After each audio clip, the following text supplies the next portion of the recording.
আপনি দেখছেন news now, আমরা জানি কোনটা খবর।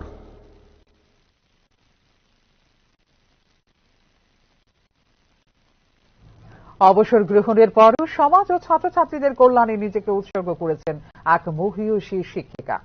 বামনছড়া গ্রামের অনন্ত সাধু আশ্রম সংলগ্ন এলাকার বাসিন্দা অবসরপ্রাপ্ত শিক্ষিকা রত্না চন্দ টানা ৩ বছর ৮ মাস ধরে শিক্ষাদান করে চলেছেন বিনা পারিশ্রমিকে।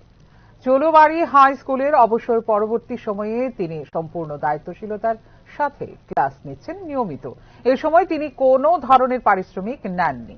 বর্তমান সময়ে যখন বহু স্কুলের শিক্ষকদের বিরুদ্ধে দায়িত্বে অবহেলার অভিযোগ ওঠে, সেখানে রত্না চন্দের এই উদ্যোগ শিক্ষাক্ষেত্রে এক অনন্য দৃষ্টান্ত।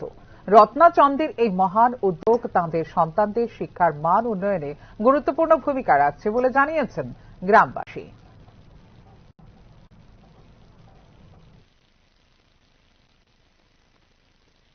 আপনার নামটা কি? রত্না চন্দ্র। কত বছর যাবত কোন ইয়ারে চাকরি পেয়েছেন? 3/12/90 আমার ফার্স্ট জয়েনিং। আচ্ছা, তো কবে রিটায়ারমেন্টে গেছেন? রিটায়ারমেন্টে গেছি 2023 ফেব্রুয়ারি। 23 ফেব্রুয়ারি 2023 ফেব্রুয়ারিতে। আচ্ছা, এই যে দীর্ঘ বছর চাকরি করছেন, রিটায়ারমেন্টে গেলেন, কিন্তু এরপরে কেন আবার সেই স্কুলের মধ্যে ক্লাস করাইতেছেন শুনছি নাকি? এই স্কুল আমি 2015-তে জয়েন করছি। আমি 25 বছর আমি আসলাম ওই বামনছড়া ক্লাস 12 স্কুলে।